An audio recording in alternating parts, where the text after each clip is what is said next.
Hi again, everybody. This is Steve. I'm still on this same subject, but I'm going to do a little bit of a Bible study with this one, and I'm going to try something new again. And believe me, I don't take a lot of pleasure in trying this new stuff. I'm actually going to have to put 3 clips together, something I've never done before. So if that doesn't work out, you may have some extraneous talking. I'll explain it up front because then you'll understand, because I just don't know how to edit. Have no idea, and I don't have the inclination to learn because I don't think that we're going to have the internet long enough that it's that important. I have nobody to impress here. Since I've started doing this, I've noticed something. I don't know how much everybody else gets out of this. I get some comments that leads me to believe that some people get something out of it, but the one that really profits from this is me. The amount of studying that I have to do to put something like this together. And it's really pretty cool in that respect, but I really don't take a lot of pleasure in trying to put a recording together. I do like having something to prod me towards a deeper study. That's really cool. But this was an answer to another video. This was the answer to this one here that I mirrored late last night. I did that because I thought it was kind of important. And one of the points I want to emphasize is how easy it is to, even if one knows who they are, how easy it is to get sucked in and forget on what plane we're fighting our battles.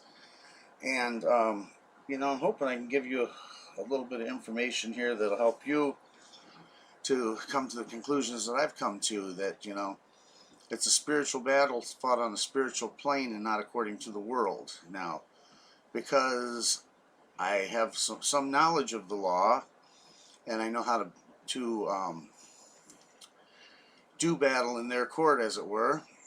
It's a little bit more easy for me to be sucked into something like this, I think. But let's see if I've got these put together right. Okay, yes, I do. Okay, this woman here. This is her website here, and actually it's Introduction to the Guardian of Camelot. But where did I put it? Here we go. Apparently this is the first one that she came up with. Okay, and let's see where I left her. Here we go. This is the one I'm looking for. This is who she is here. Jennifer Hall Goodwin, an American business consultant, philanthropist, speaker, and founder of one of the longest running marketing agencies and inventor of the Goodwin method. So she is a professional and she's good at what she does. And there is some incentive in here for her to make money. So all these things need to be factored in as we're vetting this information. I didn't vet this in the middle of the night because of that. And one of the websites she came up with is this one that I covered, or that was covered in that other video about Lawful America. I don't know how well you can see that. Lawful America is the Constitutional Investigation and Enforcement Division of the Guardian of Camelot, and that's the one I just took you to. Where is it? Right here, maybe? I don't know. I don't know, it doesn't matter. Anyway, an ethical business association dedicated to empowering people that want to change the world, to ensure that the collective interest, safety, and integrity of the people is protected at all times. We realize that it was necessary to establish this division to ensure the proper execution, enforcement, and interpretation of our unalienable rights as recognized within the Constitution and the supreme law of the land. Okay, now, right there is really, there's a couple places that this departs from my ideology. Number one, the supreme law of the land is not the Constitution. The supreme law of the land is the supreme law of the one who created the land. It's he who creates, controls, and owns. So Yahuwah created it. His laws are the supreme laws. However, men form societies, and out of necessity, when they got away from Yahuwah's well laid out plan for running those societies, they had to come up with their own ideas, and we've just messed it all up. Anyway, is this inherently a bad place? I don't think so. I don't think so. Here's the one I want to go to. No? What?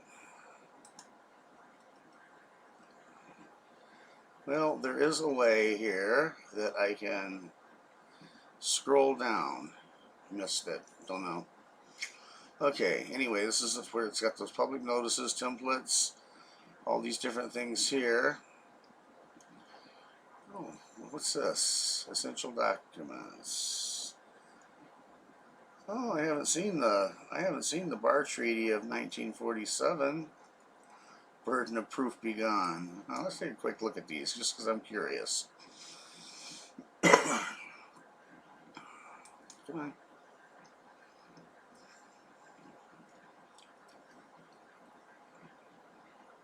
Okay. The Bar Treaty of 1947, effectively trying the bar associations of the respective Pan-American states together and subverting our Constitution into United Nations international law. Today, an attorney is a sworn officer of the court, and by his own admission as that officer, his duty is to impose the will of the state against the citizen. And I think if you look under attorney, I believe it's Corpus Juris Secundum Volume 4, where you will find out the duties of an attorney. Corpus Juris Secundum is a legal encyclopedia, and it's my favorite one. It's where I would go to given the choice. The Bar Treaty of 1947. Well, I might just have to come back here and read this as a separate video. But this is beyond the purview of what we're doing here. So let's get back to the topic at hand, shall we? Okay, so she has... The Go Camelot was first, then she formed this one, and apparently she formed this one. That's what I was able to come up with, this ssbaamerica.com. Okay, now she's a professional person, a very successful marketer, and I've seen enough about this to know that this is set up to where she's making money, and she's going to make money. Okay? Now, is that necessarily bad? No. The workman is worth his hire. If you're in the world, this is a really good option for you. However, if you're going to walk according to the laws of Yahuwah, it's less of a good option than I thought it was initially. I don't think it's a bad option, bad enough that I would take the video down or not spread this message to people, because, you know, not everybody's in the same spot. It's a process, and it's, I'm going to say it's Psalm 33:15 maybe. Let me see if I got a Bible here. It says that he works with hearts individually. Let's just see. I could have went over to eSword, but for this little one, it's probably just easier. Okay, well maybe not. I'm not smart enough to find the right page. Yeah, in the New King James, Psalm 33:15 says, he fashions their hearts individually. He considers all their works. So he's working on each of us individually. And that's, I believe it's in Acts chapter 7, he reiterates on that. So there's evidence of that in the scripture. But back to this. This Jennifer Goodwin, right here, who started this movement. My name is Jennifer Goodwin, and I ask my whole marketing company to help my country and all of humanity to preserve their freedoms. We built 3 websites in 1 week to help coordinate and protect all people and businesses, legal docs, databases for mass movement, winds, resources, etc. We will change laws, we will remove bad politicians, we will sue the guilty. And that's a pretty altruistic attitude to have, but believe me, she's in it for the money too, because when you join, let's see, it's not this one, we'll just keep going down the line. Oh, this is interesting here. I believe this is hers also. This is part of it. And I can't remember what this website. Oh, this is a spin-off of this. I believe it's the part where you join it. Not 100% on that. There's the home. Yeah, learn more about me. Yeah, okay, she's got a GoFundMe here. So she's got that also. Alright. Okay. And here's where you can find the documents. I'll come back in and post these links for those who are curious. Okay. Now, with these documents, let's go back here for a minute. She's going in here, deprivation of rights under color of law. That's under section 242 of Title 18 of the United States Code. Okay? And this is actually an offense. It's a criminal offense. And we're going to take a look at, do I have, here we go, Title 18 right here I pulled up. I think that's the index. No, it's not. The Title 18 is Crimes and Criminal Procedure. Okay? And actually, one of the ones that she mentions is 1962. Okay, it doesn't go that far. But this is all under racketeering. How can we go back there?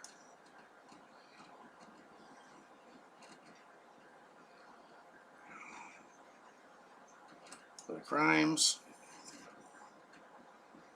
There again, this is Cornell Law School, Legal Information Institute. If we go down here, we're looking for, I believe it's 1962. We look in the brackets out here to find that. Yeah, here we go. Now, 1962 lies out the prohibited activities, and this is basically the cause of action. On this site, get it right here, Steve. Yeah, on this site right here, when we go into the assembly and public notice, it makes a reference to this right here, prohibited activities. Okay? And the rest of this is just kind of like remedies, civil remedies, venue, etc., etc. So this all kind of goes together. It's in this chapter 96, and that's kind of how it works. But this is here is Title 18, and it basically has to do with judiciary stuff. I'm trying to make it nice and simple. Okay. Now, she also made mention of a mass tort, and I've pulled up this definition here. A mass tort is a collective tort of an injury to a group of persons. There are two instances of mass torts. One, the source of the injury at one point in time, such as an airline accident, or two, several victims with several tortfeasors. A tortfeasor is a wrongdoer, but one common instrumentality, such as defective medicine. Okay? Now, in tort, which is under equity, that we also have a class action, and I thought I had class action pulled up here. Yes, I did. Oh, this is the difference between class action and mass tort. So, class action versus mass tort, what's the difference? Most people have heard of class action lawsuits, but are less familiar with the term mass tort. Class action is a type of legal action where the lawsuit is filed on behalf of an entire group of people who share a set of unfortunate circumstances, damages, and injuries. These proceedings are designed to cut down on the number of count cases that arise when many are harmed by the same problem. Now, this makes more sense than a class action here. But in a class action, you've got people that have the same thing that harmed them by the same person or entity, and they're all suing, and they're putting it all together, bundling it together. And so there can be millions of people in that class, like the mesothelioma, the asbestos cancer that was going around a while back. John Grisham wrote a book called The King of Torts. It's really fascinating and has a lot of, it's a good read, and it has a lot of information on class action. But the bottom line is the attorney in there was flying around in a $40 million jet and sending clerks out all over the country to sign people up for these class action lawsuits. And that's why he was the king of torts. He was getting filthy rich, and the people that signed up got $500, $600, $800, you know, a nominal amount. And that's generally what happens in class actions. A class action is a hassle at best, and when it takes a long time, but a mass tort takes longer. Okay, but this is just two things, the same thing in equity, remedies and equity. And this one here, it can be different harms from different aspects of the action. So the government caused you to lose your business, but caused me to lose my job or caused me to lose my house. We wouldn't be in the same class. The same class would be all people who lost their businesses, all people who lost their houses. In a mass tort, you lump it all together. Okay, well, we've covered enough of that. I'm not going to stay anywhere here. And then these concepts here, this is how jurisdiction is determined in a lawsuit. Jurisdiction gives the court the power to decide a legal matter. Now, for you to go into court, you have to have standing. You have to have a dog in the fight. Okay?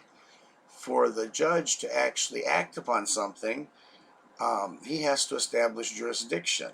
That's why you don't go in there and plea. If you plea, you grant jurisdiction. You bring a controversy before the court. And I can't remember if it's 12B or 56C of the Rules of Civil Procedure. I think it's 56C. The plaintiff failed to state a claim upon which the court can grant relief.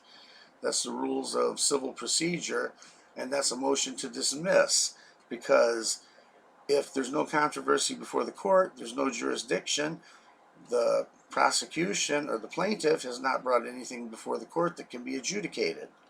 So, but anyway, jurisdiction is the power to exercise authority over persons and things within a territory. In a legal sense, it gives a court the power to hear and decide a case or lawsuit. Jurisdiction can also relate to a geographical area in which political authority is recognized. The Legal Information Institute at Cornell University breaks down jurisdiction into three components: jurisdiction over the person, jurisdiction over the subject matter, and jurisdiction to render the particular judgment sought. And I'll let you go look this up further if you want to know more about jurisdiction, but jurisdiction's huge. Jurisdiction can shut them down in the door if they're coming after you.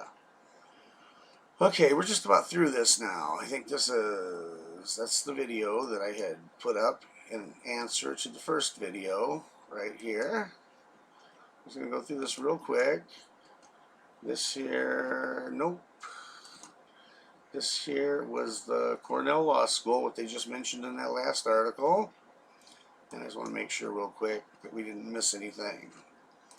And we did not. Okay, here's the types of damages that are in here. You can have, well, let's just read it. What are the types of damages in lawsuits? Damages in personal injury and contract lawsuits. What's the purpose of damages? The original concept of damages, continuing to today, is to restore someone to the position they had before the incident if they have been damaged by someone. For example, let's say your car is damaged and you're injured because someone hit you in traffic. You may be awarded damages to restore the vehicle to its previous value and to pay your medical bills from the injury. You might also be able to receive damages for lost earnings or for lost business income while you are recovering. Basic definition of damages. Okay, in more recent years, the original concept of damages has been expanded to include punitive damages. Punishment, to punish the wrongdoer. Okay, and then because of negligence, abuse and personal injury, wrongful death. And down here we have, you can sue for specific performance, compensatory damages, restitution, liquidated damages, punitive damages, minimal damages. And there are other remedies. Generally, they put in there after they ask for relief, and it's what's called the prayer for the relief in the motion, and they'll put something like, and any other remedy as this court may deem fit. So they leave it kind of open-ended. But that's kind of it for this aspect of the thing. So I'm going to pause you right here. Okay, everybody, we're going to insert a little bit of a Bible study here. And before I get started, I just wanted to qualify this by saying I'm not a teacher. I'm a student, and I'm simply sharing my learning experience with you. So I really don't want you to take anything I say about the law or anything I say about the Bible or anything I say at all at face value. I don't want you hanging your error on my error, because I've been wrong many times. I've had to change my views many times.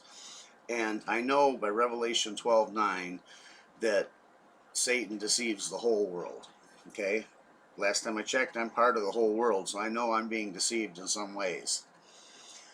But, you know, I do feel compelled to share what I have. So we're going to try this. We're going to talk a little bit about living in the private versus living in the public. Because one of the things that studying law has done for me is helped me to see the scriptures as a law book. And then one thing that really advanced that was when Brandon pointed out that it was in fact a trust indenture. And then everything started really falling in place, understanding that I had benefits available and I had responsibilities. So, you know, if you can wrap your mind around that, then we can pick out the little tidbits and try to put it together into something that's cognizable, understandable. So anyway, my notes here are from the scriptures 2009. I should also say that I start out, I don't even know what time it is, 1 or 2 o'clock in the afternoon. I started out probably 8:30 this morning putting this together with a pencil and a piece of paper, and wrote down a few scriptures and started searching, got an e-sword, and as things went on, I started narrowing it down. This is what I've come up with. I'm praying that the Ruach led me to this, and this isn't just something of my own doing, but I don't know that, you know. We're really good at deceiving ourselves. In fact, I think the easiest person for me to deceive is me. So keep that in mind, and just understand that I'm just a student, just like you are. So living in the private versus living in the public from the Scriptures 2009. Now, one thing that I inserted when I got this all together is this next paragraph. You will be ruled. Now, in Jeremiah chapter 7 verses 22 and 23, Yahusha is the spokesman for Yahuwah, I believe, says to Jeremiah, "For I did not speak to your fathers or command them in the day that I brought them out of the land of Mitzrayim," that's Egypt, "about matters of ascending offerings or slaughterings, sacrifices. But this is the word I did command them, saying, Obey my voice, and I shall be your Elohim, I will be your mighty one, and you will be my people, and walk in all the ways that I have commanded you, so that it may be well with you." Okay, now why that's important is, and here again I'm going to refer back to one of Brandon's videos that some people took a little controversy with, because I think they didn't really understand what he was saying, was about the law of Yahuwah and the law of Moses. See, so much of that other stuff back in the Torah is playing catch up, because they came out of Egypt, had their first Passover in Exodus chapter 12. They were given a test commandment of keeping the Sabbath in Exodus chapter 20. And 3 months after they had left Egypt, they came to the base of Mount Sinai in Exodus chapter 19, and Yahuwah made a proposal to them. They accepted, and he presented it to them in the beginning of chapter 20. Okay, by the end of chapter 24, he had given them the 10 Commandments and some of his judgments and statutes.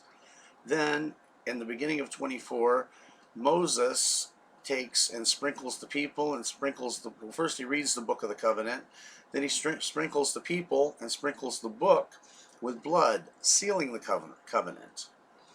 Okay, and from that point on, it's a done deal. The contract is signed, sealed, and delivered. Okay, so everything else that's put in there had to do with their failures, not Yahuwah's failures. Because he said, obey my voice, I'll be your Elohim, and you'll be my people. See, they didn't obey. Moses didn't even get back down there with the Ten Commandments where they had it messed up. And then in Exodus chapter 31, verses 12 to 17, he puts in another covenant that to allow us to have a sign to know that we're worshiping the right one, the right Elohim, the right mighty one, as it were. And that is a sign of the Sabbath. And that was a perpetual covenant, and it's an addition. And I don't think that really falls under the laws of Moses. I think that's just a point of clarification and an added benefit. I'm not sure. I'm guessing here. Anyway, so let's look at the red words in the Bible for a while, shall we?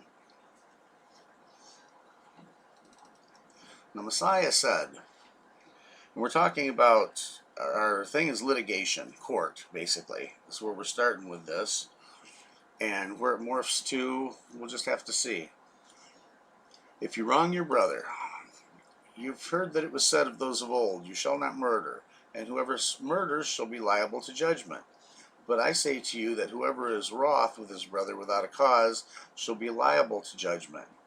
And whoever says to his brother, Raka, now that's a term of contempt, a Jewish term of contempt, shall be liable to the Sanhedrin. But whoever says, you fool, shall be liable to fire of Gehenna. And I think that he means there, by saying you fool, that you're stepping into the place of being a judge. So if you judge, you're going to be judged, right? Matthew 7. If then you bring your gift to the slaughter place or the altar, and there remember that your brother holds whatever against you, leave your gift there before the slaughter place, and go. First make peace with your brother, and then come and offer your gift. Okay. Now this is kind of in two parts here, so I'm going to pause and make a comment. If you bring your gift to the altar, and remember that your brother holds something against you, so he holds a trespass that you've done towards him. It doesn't say if you come to the slaughter place and remember that your brother has done you wrong. No, that's not what he's saying there. And we don't want to get this, inverted. But because you're supposed to go make peace with your brother. In other words, if you've trespassed against him, go make it right, and then come and offer your gift. Be well-minded with your opponent promptly while you're on the way with him, lest your opponent deliver you to the judge to the officer, and you be thrown in prison.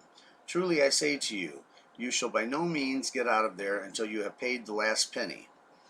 Now, I think when he's talking about here with being well-minded is, try to resolve this on the private side. If at all possible, resolve this on the private side with your brother. And there's times it's not going to happen. There's times that your brother's not going to let you do this. And then, you're stuck in whatever situation you're stuck in. Because we are in the world, even though we're not of the world. Now, he goes on in Matthew 18. Now, that was Matthew 5, 21 and 36. This is from the Sermon on the Mount, Matthew's chapters 5, 6, and 7. Okay? But he goes on and talks about something else in Matthew 18, 16 and 17. And if your brother sins against you. Now, here is the correlative to what we just did in Matthew chapter 5. Go and convince him, between you and him alone. Keep it in the private. If he hears you, you have gained your brother. But if he does not hear, take with you one or two more, that by the mouth of 2 or 3 witnesses every word might be established. And if he refuses to hear them, say it to the assembly. If he refuses even to hear the assembly, let him be to you like the nations and a tax collector. Okay, now, Messiah has given us a lot of instruction here on living in the private side. And this has to do with ruling yourself. Because remember how we started this. You will be ruled. And what Brandon was talking about is you putting yourself, when you step out of outside of the commandments of the Most High, then you step into a rulership of men, because all those extra things that he had to add in there about sacrifices and all that would have been unnecessary had they obeyed, but they didn't. So then, instead of being ruled by the Most High, because they rightly ruled themselves, they stepped into a rulership that's much less desirable. They stepped under the rulership of man. Okay? Are you making the connection? I hope. I'm trying here, folks. Bear with me. Love your neighbor. Now, this is the 2 commandments Messiah put out there, that love Yahuwah and love your neighbor. And this is where it comes from. It's in Leviticus 19:15-18. I went here rather than the New Testament, though, because it's got a little bit deeper meaning. And he only gives the summary of it in 19:18. Do not take vengeance or bear a grudge against the children of your people, and you shall love your neighbor as yourself. I am Yahuwah. But here, let's start back here in 15. Do no unrighteousness in right ruling. Do not be partial to the poor or favor the face of the great, but rightly rule your neighbor in righteousness. Right ruling is justice. Okay? It's true justice. And that's what he's saying, is have true justice. Do not go slandering among your people. Do not stand against the blood of your neighbor. I am Yahuwah. Do not hate your brother in your heart. Reprove your neighbor for certain, and bear no sin because of him. We're going to pause here. Now, he said, do not go slandering among your people. How many times have we held a grudge in our heart, and we whisper around to everybody to listen and backbite and say, oh, that SOB, if Yahuwah's going to get him for that, that type of thing.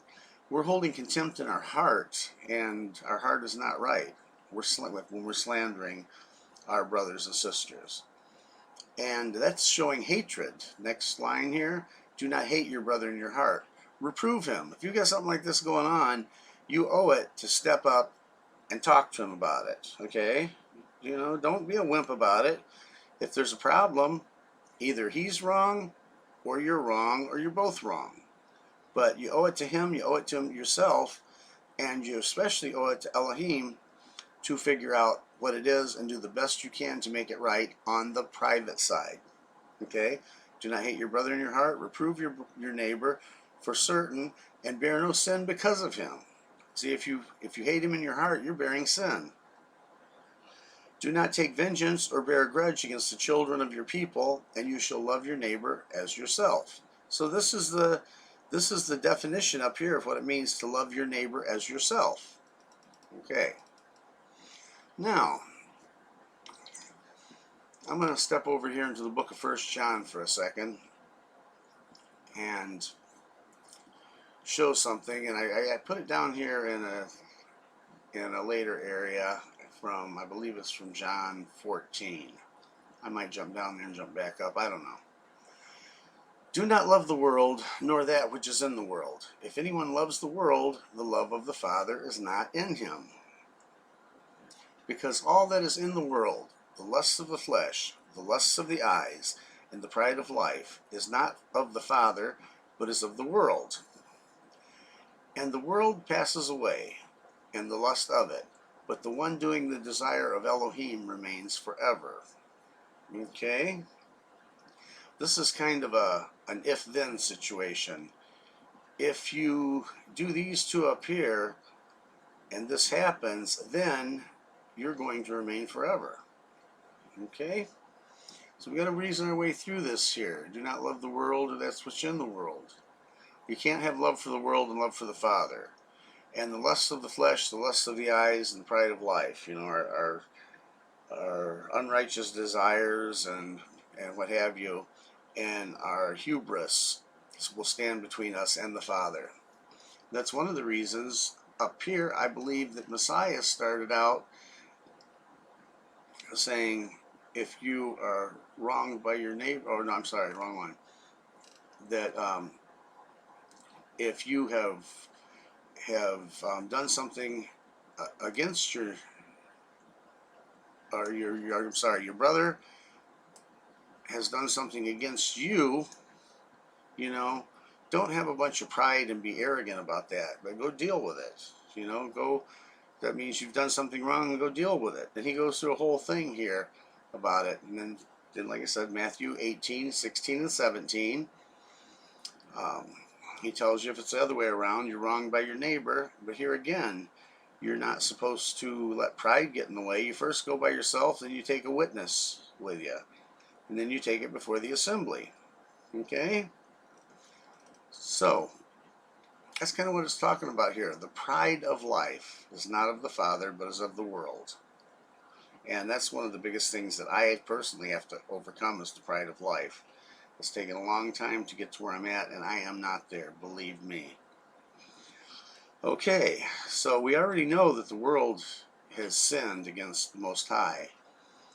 And because of that, this age is ruled by the enemy. We can tell in Luke's account of Yahusha's encounter with Satan in chapter 4, and Matthew's account in chapter 4 of Matthew, of the same thing, that Yahusha never said, when he was offered the kingdoms of the world, he never said, no, Satan, that's not yours to give.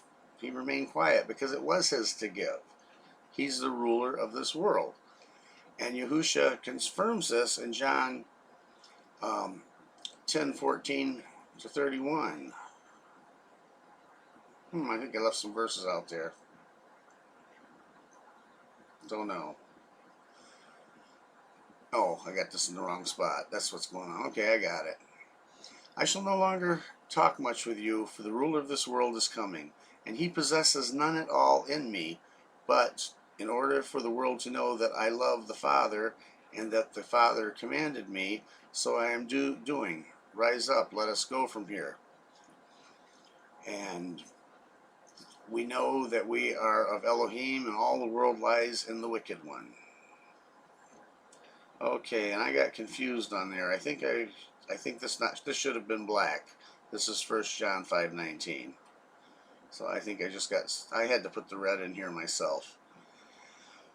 Anyway, I still find this whole process taxing. Like I said, I haven't arrived by a long shot, and my abilities of putting videos together should prove that. So, and the great dragon was thrown out, that serpent of old, called the devil and Satan, who leads all the world astray. He was thrown to the earth, and his messengers, his malachim, his angels, were thrown out with him. That's Revelation 12:9, and this is the one I was talking about. He leads all the world astray.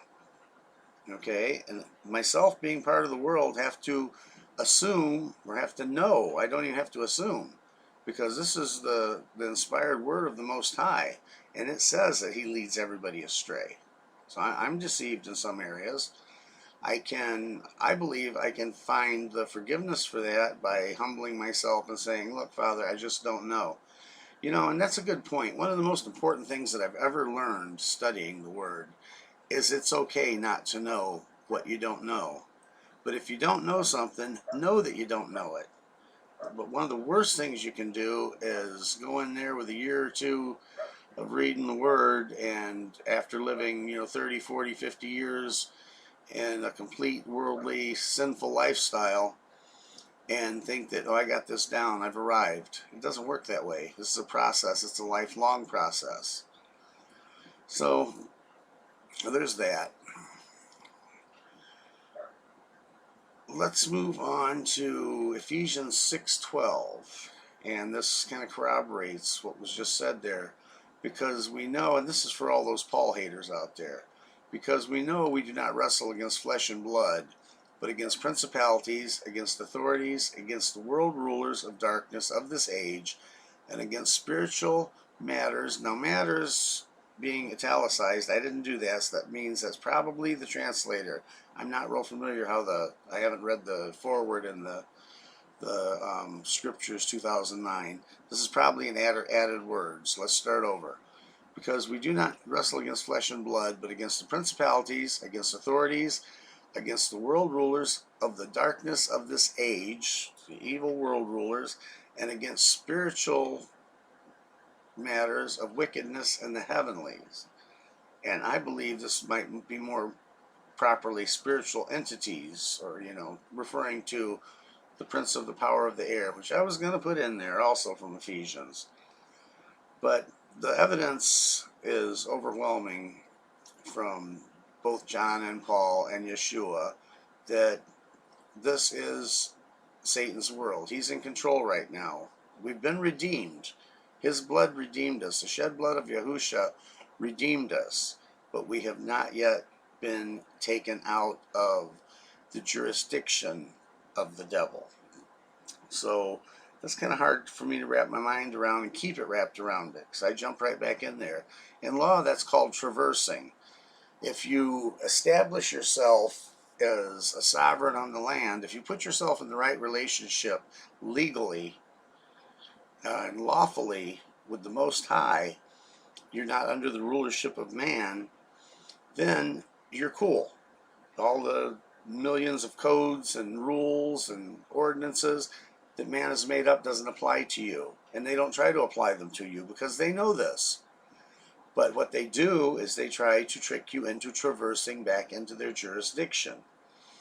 And when we don't have our mind wrapped around it correctly, we do just that. We traverse right back into their jurisdiction. We free ourselves, and then we go right back there. So I should go to Peter and look at that real quick, but I'm not going to. So the bottom line is, we must overcome the world. And Yahusha said, "These words I've spoken to you, that in me you might have peace. In the world you have pressure." But in the King James, that word is tribulation. "But take courage, I have overcome the world." They are not of the world. Okay, first of all, let's go. This is the true model prayer. The quote-unquote Lord's Prayer is actually more of an outline rather than an actual prayer, I believe. But the true example we're given of that is in John 17, when Yahusha is praying to the Father. And we can glean a lot out of this chapter. One of the most important chapters, I think, in the New Testament. He's talking to his Father here in prayer. He's talking of his disciples, his taught ones. "They are not of the world, as I am not of the world. Set them apart, make them holy. In your truth, your word is truth. As you sent me into the world, I also sent them into the world. And for them I set myself apart. For them I made myself holy, that they too might be set apart in truth, to be made holy in truth. And I do not pray for these alone, but also for those believing in me through their words, so that they might all be one," or of the same mindset, "as you, Father, are in me and I in you, so that they too might be one in us, so that the world might believe that you have sent me." Okay, there's a lot said in that sentence right there. But he's talking about unity of purpose, of the same Spirit. Okay? "And the esteem which you gave me, I have given them, so that they might be one as we are one. I in them, you in me, so that they might be perfected into one, so that the world knows that you have sent me, and have loved them as you have loved me." And this pretty much is the process of being made holy right here. And it all ties back to the Father, the Spirit of the Father, what his total purpose and what he promulgates, promotes, his standard of holiness, or being set apart from wickedness. Okay, so there's a lot in this, and really pick these few verses, John 17, 16 to 23. Really pick those apart until you understand exactly what's being done there. This is one of the verses that I would probably use the concordance and several translations and try to just get really down to the truth of the matter asserted here. Now we're going to go back to Paul for a minute. "I call upon you, therefore, brothers, through the compassion of Elohim, to present your bodies a living offering, set apart, well-pleasing to Elohim, your reasonable worship. And do not be conformed to this world, but be transformed by the renewing of your mind, so that you prove what is that good and that well-pleasing and perfect desire of Elohim. Boy, he sure goes against sound doctrine there, doesn't he? I put the emphasis in here by putting the bold letters in. Let's look at another one here. For though we walk in the flesh, we do not fight according to the flesh.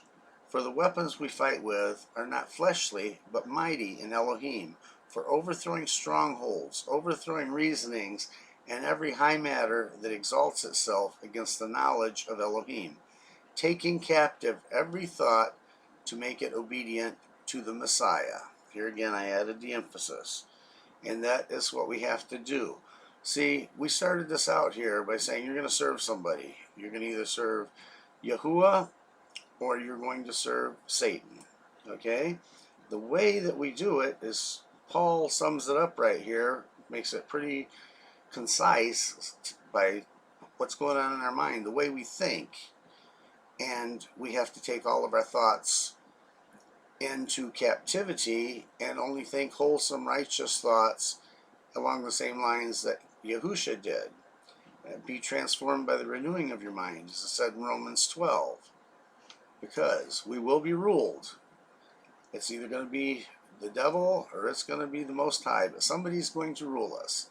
If it's the Most High, we will be ruled by ourselves. We will be ruled not by ourselves per se, but we will be ruled by our self-discipline, by taking captive every thought to make it obedient to Messiah. So that just about handles this part of it. And let's see if I can put this all together. Now I get to do some editing I've never done before. This should be fun. So it's our great honor to introduce human rights attorney Lee Dundas.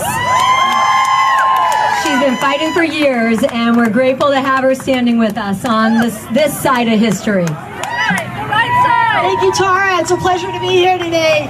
Again, my name is Lee Dundas, and I am a human rights attorney. And on this weekend, where we are gathered to honor our fallen men and women in the military who made the ultimate sacrifice, I want to share with you a story about courage that comes from the human trafficking work I do in Asia, if that's all right with you. When I was first doing this work in 2013, I encountered a teenage girl who ultimately became my assistant after she had been trafficked. She had been kidnapped off of a bus bench in rural Thailand, knocked unconscious with a narcotic agent, and when she awakened, she was in a slave trading camp where people came to buy human slaves on the Thailand-Burmese border. That's where she woke up.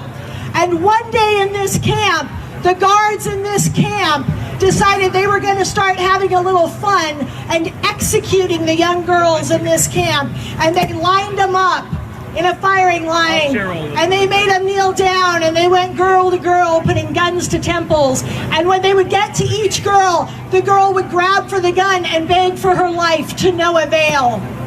And when my assistant first told the story, she stopped when she got to this point. For my part, I was dumbstruck, speechless, and crying. When my assistant first told the story, she stopped when she got to this point. For my part, I was dumbstruck, speechless, and crying.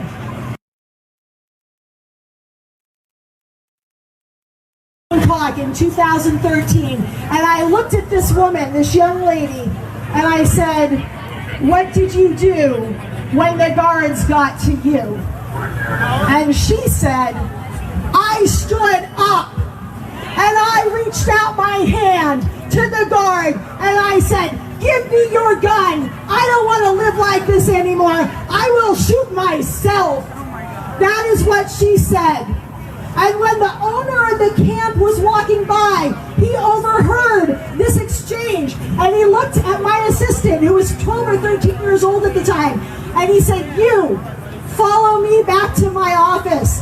And he sat her down down and he said, I've been doing this for years, and every single person when a gun is pointed at their temple will beg for their life, and you didn't, and I want to know why.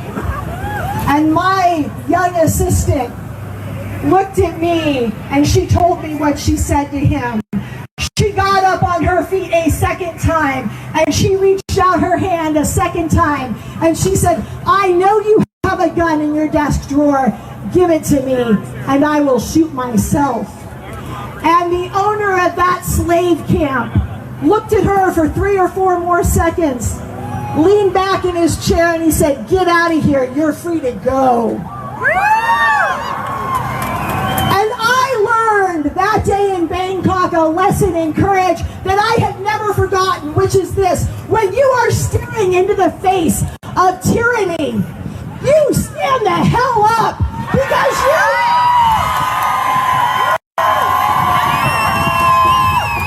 you stand the hell up, because you are much better off being prepared to die on your feet than living a life on your damned knees.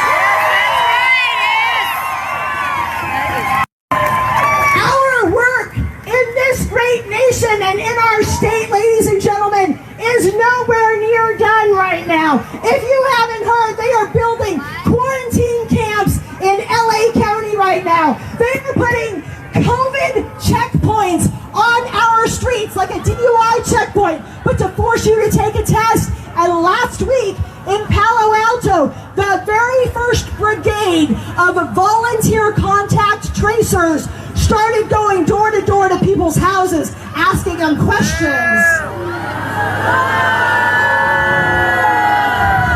Despite the fact that our children have zero risk of death from this disease, they want to put our children in masks. They want to make them be socially distant from each other with 6 feet of distance at all times.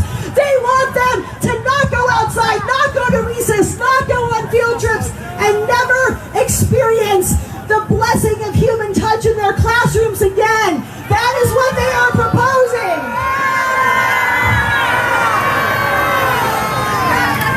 I have said it before and I will say it one more time. Social distancing is a euphemism for social isolation. It was developed 70 years ago by the CIA, and it is deployed against enemies of the state because it is more effective at breaking a person down than any form of physical torture. Did you know that?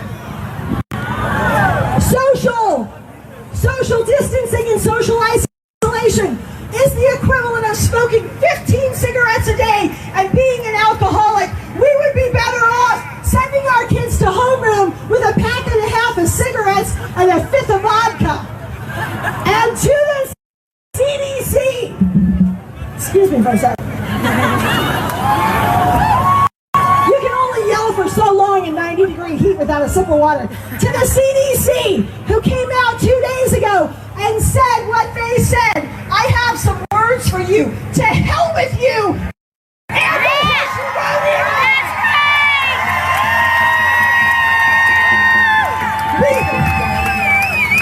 we sprayed our military in Vietnam with Agent Orange. We sprayed ourselves with DDT because men in power at agencies like the CDC and federal and state agencies told us it was safe, and they lied to us. And I will be damned if I am going to let our government deploy protocols they used to break down prisoners of war against kindergartners in our classrooms.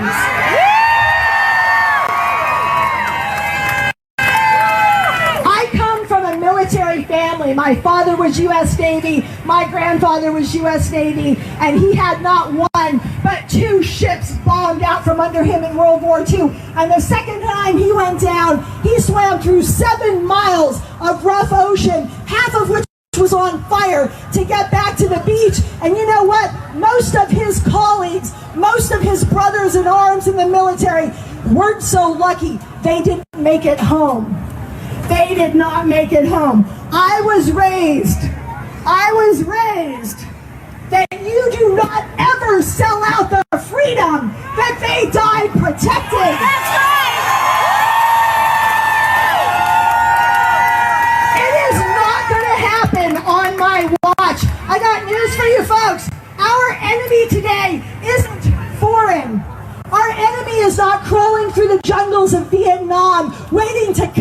on a military chopper coming into a hot landing zone. They are not lying in wait like the Germans did for us, for our guys to get off the boats on D-Day and swim into the beaches of Normandy. Our enemy right now is right here on our own soil. It is here on our own soil in the form of mask wearing and social distancing for our children. It is here in the form of endless lockdowns that are breaking the back of the mothers and fathers and workers in this country that gave their all and pay our taxes to put people in that house. And if we are going to truly honor the veterans and the men who died defending our freedom, we need to be prepared to take the same oath they did and to live it and die it. And that is, you better be prepared to protect and defend